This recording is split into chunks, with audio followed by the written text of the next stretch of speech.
After a full month with no updates, we made it to the Dragan 2026 update, whose major highlight is the massive rework to each class's Dragan jewel, as well as some fixes to enable two sets that have been practically dysfunctional for years to work for the first time. The focus of today's video will be the Ranger jewel, and more specifically, how much it shifts the Ranger gear meta. Let's begin. To give you some context on how much of an impact the Ranger jewel has, let's start with how the set works without it. With the upgraded Dragan set, your deadly blow becomes fully spammable if you have at least 4 legendary jewels of focus.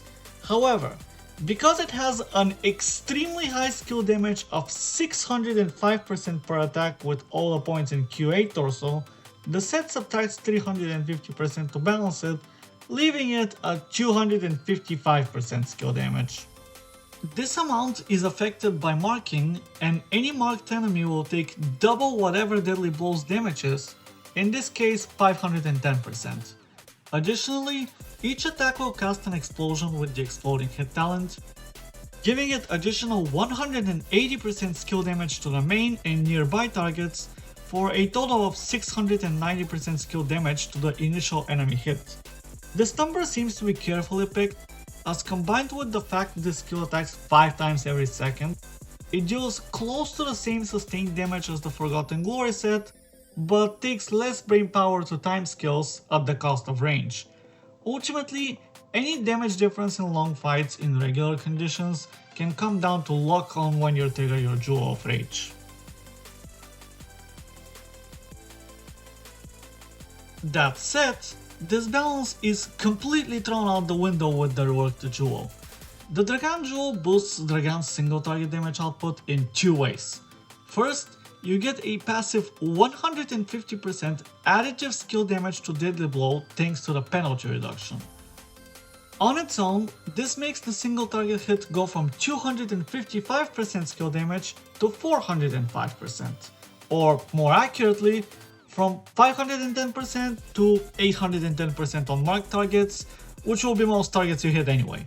The splash remains the same 180%, so adding those up, the total skill damage of Deadly Blow rises from 690% skill damage to 990%, which is more than a 1.4 times damage boost for free.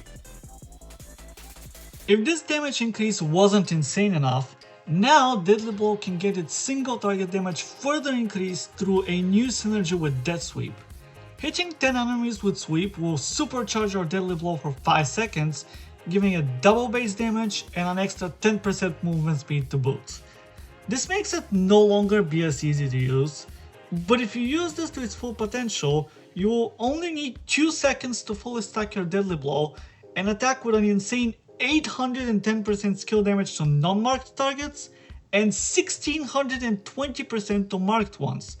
With the explosion, this makes a single attack deal 1800% skill damage to one target.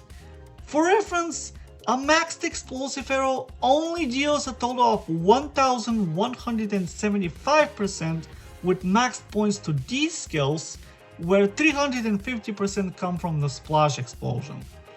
And while I mentioned the stacks last for 5 seconds, any kill with Deadly Blow or even a reactivation of Death Sweep will set the duration back up to 5 seconds, making this buff effectively permanent. As a result, you can have a near 100% uptime on the buffed Deadly Blow, where its damage is increased from 690% to 1800%, which is a near 2.6 times increase to its damage. To put it simply, this is very good news if you're a Dragan set enjoyer, and practically terrible news for the Forgotten Glory supporters, as this set will barely have any viability on bosses, especially not in dealing damage to them anymore. As mentioned at the start of the video, I will try to cover the changes for Seeker set, King's Hill set, and Dragan Jewel for Spellweaver sometime soon. No promises on these ones though, as I haven't done enough testing on these to justify a full video discussion on any of them, but in either case I consider this update pretty solid despite the additional shot bloat offers. Thank you for watching and see you next time.